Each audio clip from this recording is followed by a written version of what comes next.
कि गुरुदेव हम सत्सेवकों के साथ में साए की तरह हैं, पल पल हैं परमात्मा। और अगर परमेश्वर ना होते हम सत्सेवकों के साथ में 25 दिसंबर को हिसार में, तो पुण्यात्माओं वहां पे ज्यादा भी नहीं तो कम से कम 2-3 आत्माओं के तो मर्डर होने ही होने थे। 2-3 आत्माओं को तो काल भगवान ने सतलोक आश्रम मैनेजमेंट हरियाणा को कुप्रेरणा करके और मौत के घाट उतारना ही उतारना था, क्योंकि दुनिया के सबसे बड़े जो गुंडे हैं, जो महागुंडे हैं, जो बदमाश व्यक्ति हैं, लूचे, लफंगे, मवाली, जो भी श्रेणी दी जाए उतनी ही कम है, वो व्यक्ति हैं परमपिता परमेश्वर सतगुरु रामपाल जी भगवान का जो कलयुगी परिवार है, जिसमें उनके बेटा बेटी, भाई बंधु, रिश्तेदार, जमाई, ये सभी लोग शामिल हैं। केवल एक भगत का चश्मा उनके जरूर चढ़ा हुआ है, क्योंकि जो व्यक्ति गुरुदेव से नाम दीक्षा ले लेता है, अन्य जो भगत भाई बहन होते हैं वो उसको भगत कह के पुकारने लग जाते हैं। इस शब्द के अलावा उनमें भगत या भक्ति का कोई लक्षण नहीं है, ना परमात्मा उनके पास में है, ना उन्हें किसी प्रकार का कोई आध्यात्मिक ज्ञान है, सिवाय इस गुंडागर्दी के, निंदा चुगली के और घटिया हरकतों के जो वो करते आए हैं। और इन लोगों की इन्हीं घटिया हरकतों के चलते 27 साल से खुद सतगुरु रामपाल जी भगवान भी आश्रम में महादुखी थे, और इन्हीं घटिया हरकतों के चलते, उनकी काल प्रेरित सोच के चलते गुरुदेव ने काफी समय पहले ही अपने कलयुगी परिवार का त्याग कर दिया था, अपने भाई बंधुओं का त्याग कर दिया था। और सन 2013 में तो सतगुरु रामपाल जी भगवान ने अपने राशन कार्ड से भी अपने बेटा बेटी सबको निष्कासित करवा दिया था। केवल राशन कार्ड में सिंगल गुरुदेव का ही नाम था। और 2008 में परमात्मा ने अपने सत्संगों के माध्यम से इतने संकेत किए संगत को, परमेश्वर ने अपने बेटा बेटी के विषय में, अपने भाई के विषय में, कि संगत में 2 काल के दूत आ चुके हैं, लेकिन उनकी दाल नहीं गलेगी, क्योंकि अब मेरे बच्चे सयाने हो चुके हैं, वो खुद भी बचेंगे और दूसरों को भी बचाएंगे। ये 2 सबूत आपको यहाँ दास दिखाएगा भूमिका के तौर पे, ताकि हमारे जो नए भगत भाई बहन हैं उनको थोड़ा सा ये दृढ़ता हो, ये विश्वास हो कि वास्तव में गुरुदेव का जो परिवार है वो वर्तमान में धरती पे काल का जीता जाता रूप है। और यदि गुरुदेव के कलयुगी परिवार की संगत की जाएगी तो सिवाय अकाल मौतों के, घर में लड़ाई झगड़े और कलह कष्ट के कुछ भी हाथ नहीं आने वाला है। तो सबसे पहले तो सन 2008 का वो छोटा सा गुरुजी का जो वीडियो सत्संग है वो आपको दिखाते हैं, जिसमें पूज्य गुरुदेव भगवान स्पष्ट रूप से कह रहे हैं पूरी संगत के सामने कि इसी संगत में 1-2 काल के दूत तो आ चुके हैं, क्योंकि काल को टेंशन हो चुकी है कि अब तेरा बाग उजड़ेगा। तो काल ने 1-2 तो अपने दूत इसी संगत में भेज दिए हैं। 2008 का सत्संग है पुण्यात्माओं। परमेश्वर ने संकेत कर दिया था अपने बच्चों को कि सावधान हो जाना। वो काल का दूत और कोई नहीं था, उनका भाई था। तो सबसे पहले तो ये सत्संग सुनिए आप।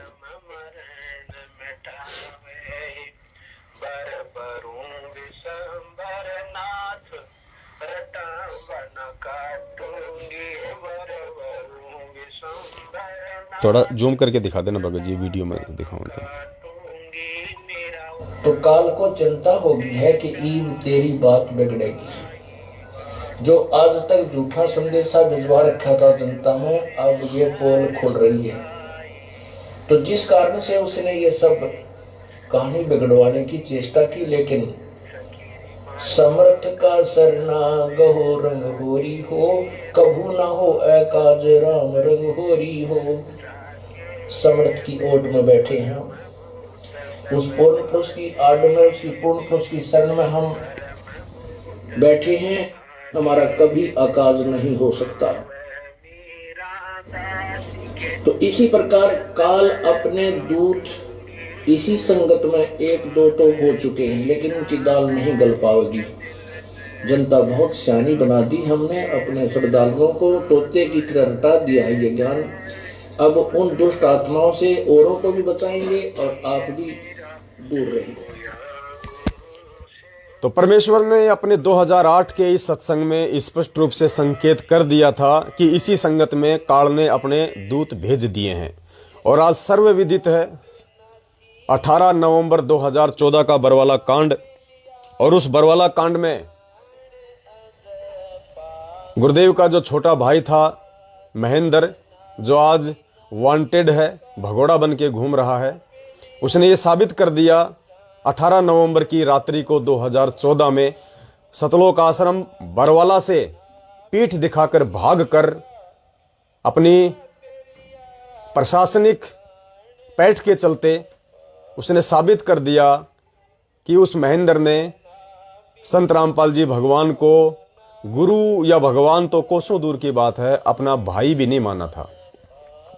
हमारी भारतीय संस्कृति में बड़े भाई को बाप के समान जो है वो दर्जा दिया जाता है, और जब ऐसी कोई आपत्ति या विपत्ति आती है तो भाई का ये फर्ज होता है कि वो कंधे से कंधा मिला के उसका साथ दे। लेकिन इस काल प्रेरित व्यक्ति ने, क्योंकि ये काल के द्वारा ही निमित्त बना के पृथ्वी पे भेजा गया था, जिस प्रकार 650 साल पहले कमाल नाम के अपने दूत को काल ने उस परमेश्वर के बगीचे के पौधों को उजाड़ने के लिए भेजा था। परमेश्वर को पहले ही इस बात का मालूम था, क्योंकि वो अंतर्यामी होते हैं।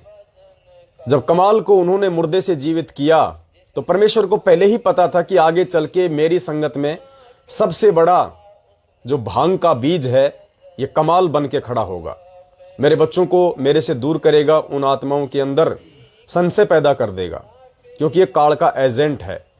फिर भी पुण्यात्माओं, उस दयालु परमात्मा ने उस कमाल को मुर्दे से जीवित किया। इसके 2-3 कारण थे, क्योंकि हमारे को जब तक ये तत्व ज्ञान का सही से समझ में नहीं आएगा, हम गुरुदेव के सत्संगों का निष्कर्ष नहीं निकाल पाएंगे। पुण्यात्माओं, इसके 2 रीजन थे सबसे बड़े, या यूं कह लीजिए कि 3 रीजन थे उस कमाल को जीवित करने का। सबसे पहला रीजन, उस कमाल की जो आत्मा थी उसके पिछले जन्मों के कुछ अच्छे शुभ कर्म थे, कभी वो परमेश्वर की सेवा में रहा हुआ था, जिस कारण से उसके संस्कारवश परमेश्वर ने उसको मानव जन्म देना था, जब परमेश्वर 650 साल पहले धरती पे विद्यमान थे, धरती पे प्रकट थे कि ये आत्मा मेरी शरण में आ जाए और हो सकता है आजीवन मर्यादाओं में रह के मैं इस आत्मा का आत्म कल्याण कर दूं।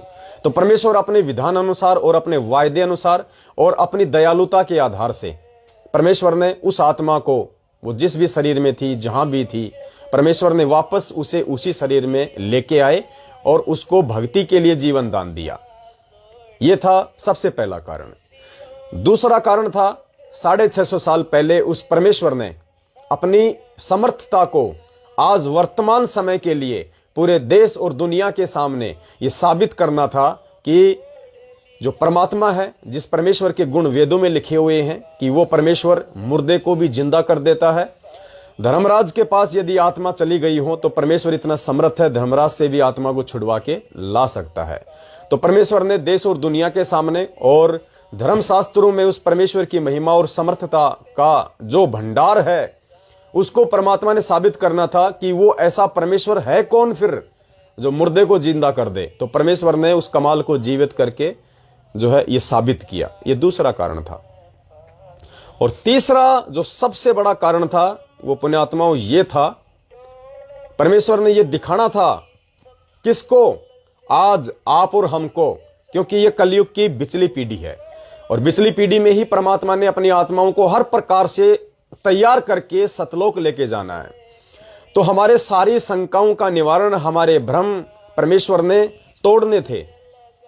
मालिक को पता था कि काल इतना भयंकर जाल बिचली पीढ़ी में, जब मैं अपनी आत्माओं को जन्म दूंगा और मैं स्वयं जाऊंगा तो काल इतना भयंकर जाल बुनेगा कि हर प्रकार से मेरे बच्चों को भ्रमित करेगा। वो भी अपने दूत मेरे आसपास ही भेजेगा, जैसे उस कमाल को 650 साल पहले भेज दिया था।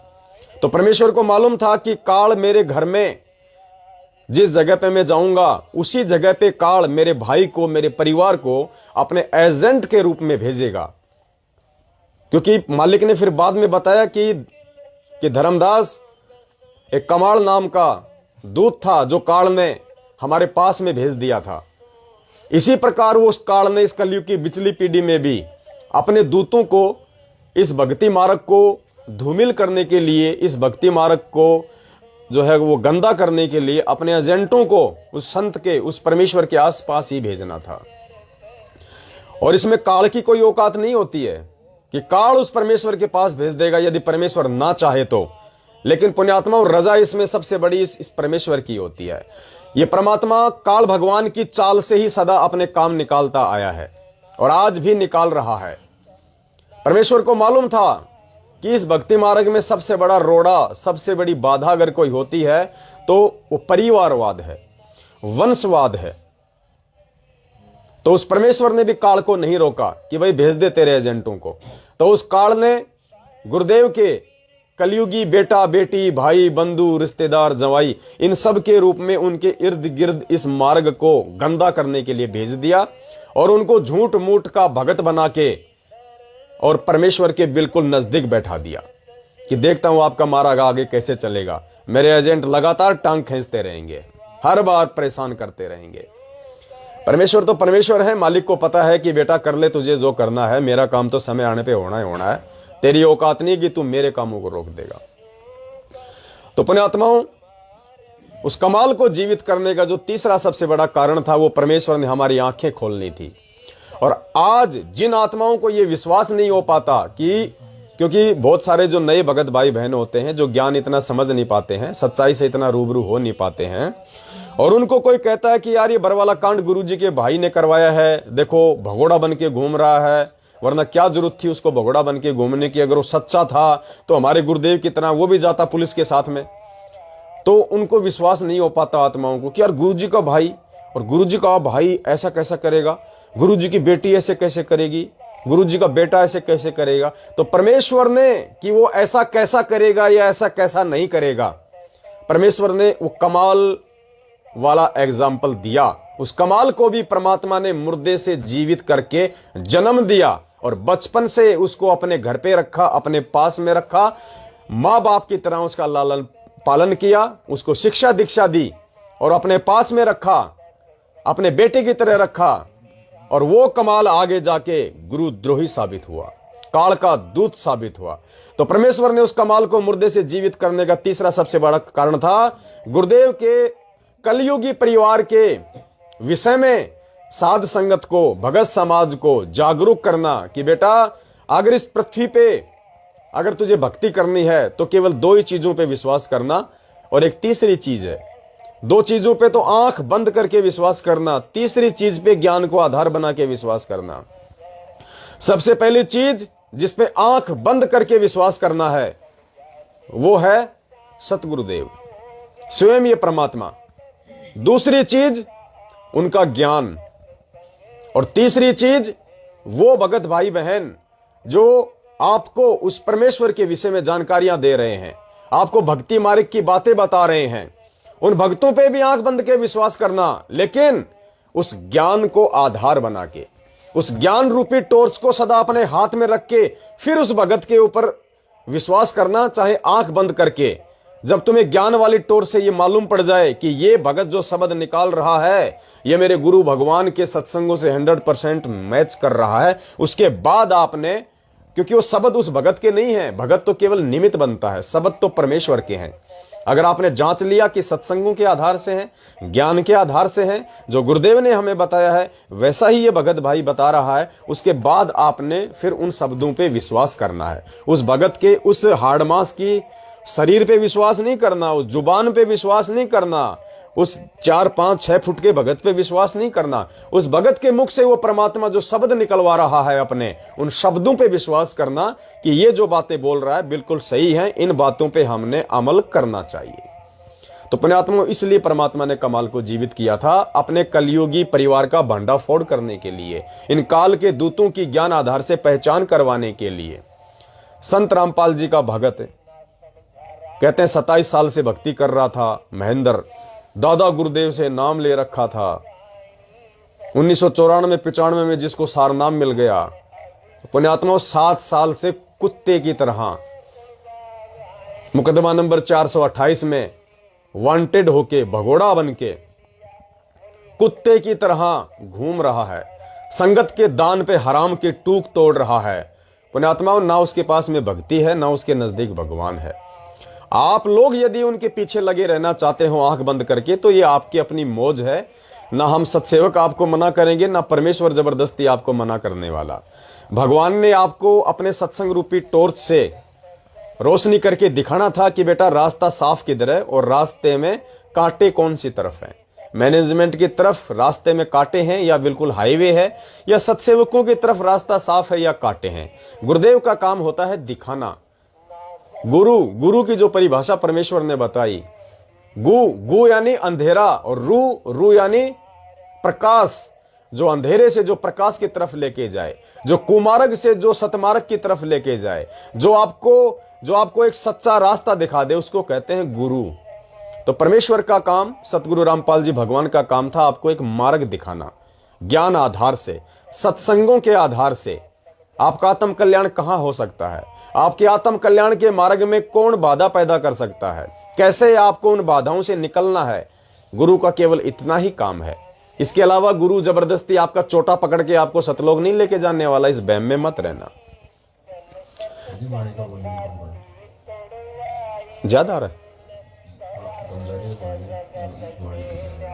अच्छा, वॉल्यूम ज्यादा आ रहा है। अच्छा,